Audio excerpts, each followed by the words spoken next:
Si tu es passé un temps sans voir tes ennemis, dis-toi qu'il n'y a pas de gloire derrière. Mais le jour où tes ennemis s'élèvent, ils sont une trompette pour la gloire qui est en train de se préparer là-bas.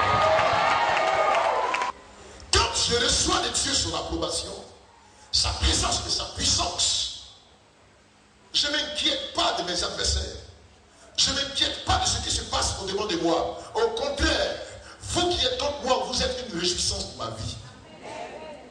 Parce que vous allez précipiter la gloire que je cherche, la bénédiction que je cherche, l'élévation que je cherche, la domination que je cherche, le mariage que je cherche, la victoire que je cherche, l'argent que je cherche. Vous allez le précipiter jusqu'à moi. Fouillez la Bible, de la Genèse jusqu'à l'Apocalypse, vous allez comprendre. Pour tous les hommes de Dieu qui ont été bénis, pour tous les servants de Dieu qui ont été bénis, pour tous les véritables enfants de Dieu qui ont été bénis, avant leur bénédiction, il y a eu d'abord un signe annonciateur. Il y a quelques personnes qui sont venues, n'est-ce pas, s'ériger en blocage, en ennemi. Mais ceux-là n'étaient que ceux-là qui devaient dire à Abraham ou à Jacob ou à Joseph que nous sommes là pour te dire que la gloire arrive.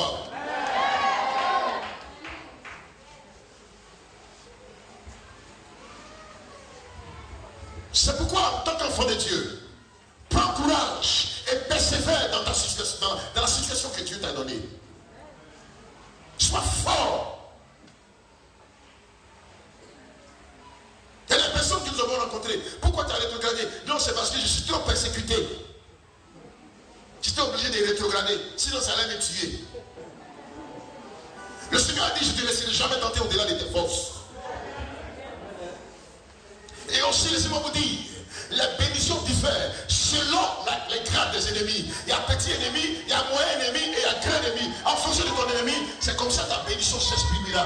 Dis-moi ce matin, tu choisis lequel des ennemis.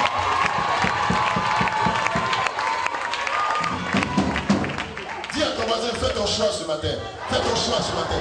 Tu choisis quel ennemi? Un petit ennemi, moyen ennemi, grand ennemi. Les bénédictions ne sont pas les mêmes choses. Les bénédictions ne se ressemblent pas. Il y a des petites bénédictions, il y a des moyennes bénédictions, et il y a des grandes bénédictions.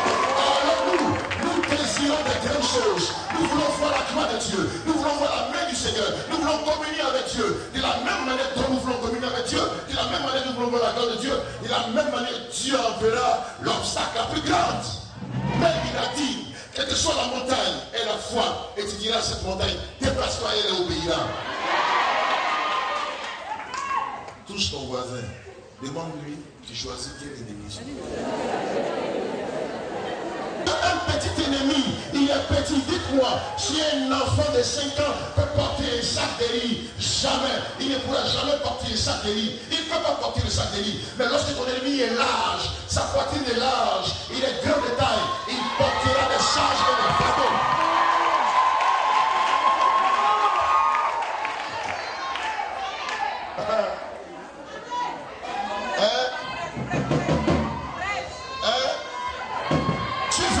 Ennemi, pour soulever sac de riz pour venir vers toi, il a des problèmes. Mais quand tu prends un certain Goliath, quelqu'un qui a près de 3 mètres, alléluia, alléluia, alléluia, alléluia. Il peut porter le sac de riz sur sa tête, dans son bras gauche, à droite, frère. Il peut transporter des choses extraordinaires pour les attirer jusqu'à toi. Parce que c'est sûr que tu vas le battre. Quand David a été oint, Samuel n'a pas oint pour être berger. Il dit, je te oint roi. Mais qui au juste allait le révéler? Il a été oint. Mais Dieu connaît les Écritures. Dieu sait le principe de la bénédiction. Il connaît le principe de l'élévation. Il connaît le principe de la gloire. Et David est oint. Mais qui va le révéler?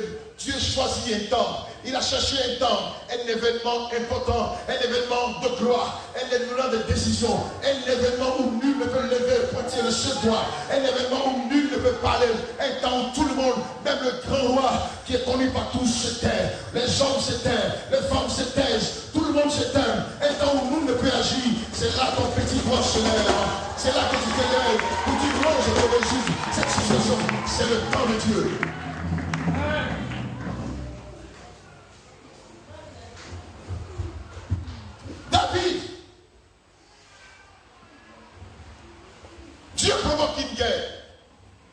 Philistins. Et le peuple. Pendant ce temps, le petit est loin. Il est dans son couloir. À la bergerie. Il est même allé être serviteur de Samuel, Saül, pour apprendre à jouer la harpe.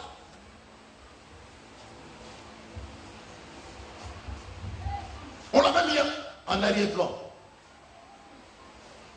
Mais cela empêche que la gloire de Dieu se manifeste. C'était le temps de la révélation. Je ne parle pas le temps de la position. Le temps de la révélation. Pour que les gens sachent qui tu es. D'abord. La guerre. Un jour, 2 jours, 1 semaine, 2 semaines, 3 semaines, 4 semaines. Un géant de l'autre côté. Un Philistin, un fils du diable, un ennemi se lève et il maudit le peuple d'Israël. Il insulte le peuple de Dieu. Il est défi. Et depuis un mois, nul ne peut relever le défi. Voici un jeune homme qui son père envoie, malgré qu'il a l'onction en lui, son père envoie aller voir la position de ses frères et leur apporter de quoi manger. Il n'était même pas dans le programme. Il n'était même pas là, dans le sec. Il n'était même pas compté parmi les meilleurs frères. Il peut y avoir des réunions hormis ta volonté.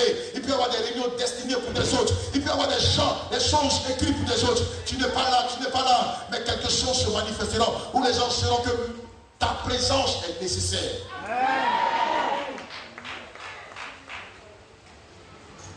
Le petit arrive. Il donne à manger à ses frères et il entend un ennemi qui insulte le peuple de Dieu.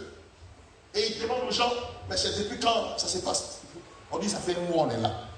Personne ne peut agir. Le grand Saül ne peut agir. Son fils Jonathan ne peut agir. Israël est coincé. Lui seul, il dit, celui qui me bat, vous avez la victoire. Donc ici, c'est dans 1 Samuel 17, 26 à 27. Il dit encore, et il pose la question ici, mais celui qui le tue là, qu'est-ce qu'il méritera? Parce que l'onction qui est en lui ne se bat pas pour les rien. L'une qui est en toi et qui tombera sur toi, tu ne seras pas chrétien pour les rien, mais tu seras chrétien pour des bonnes choses et pour des choses de gloire. Si c'était un petit match, David n'allait pas s'intéresser. Son onction n'est pas pour la comédie, pour des choses. Non, c'est un enfant qui est là. Il dit, il y a Goliath qui va maintenir le peuple pendant un mois. C'est ça. Il dit, mais lui qui le tue, il a quoi? Parce que la puissance en lui faisait dire. Il voyait Goliath comme une petite personne. On est celui qui le tue. Sera le sang du roi. Regardez le temps de David.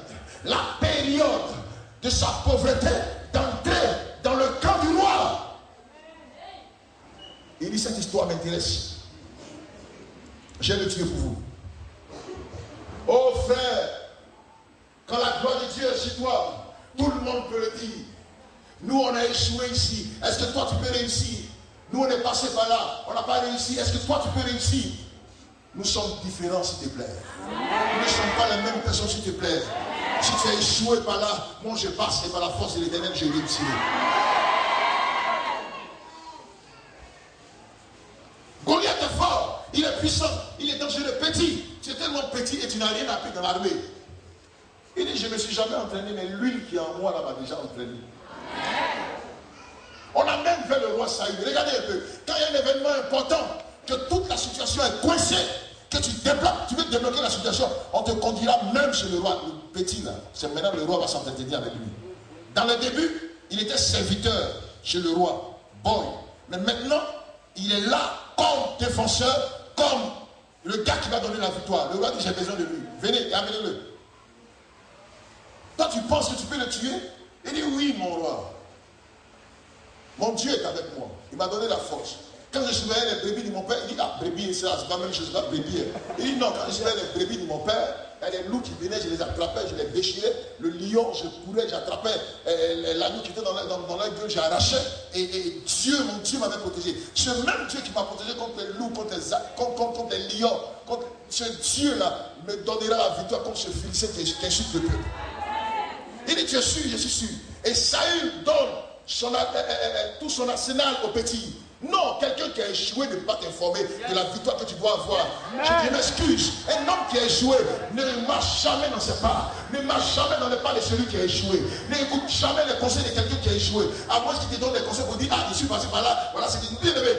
Ne suis jamais sur l'orientation. Sinon, toi aussi tu échoueras. Confie-toi à l'Éternel. Depuis, je suis à l'église là. Ça fait 15 ans, je ne suis pas encore marié. Ma fille, va doucement. Si toi, il y a 15 ans, tu ne t'es pas marié, elle va se marier maintenant, 10 ans. Qu'est-ce qu'elle a fait depuis il y a 15 ans? Il y a des principes qu'en 15 ans, tu n'as pas compris, qu'elle peut comprendre en un an. Et puis avoir la victoire.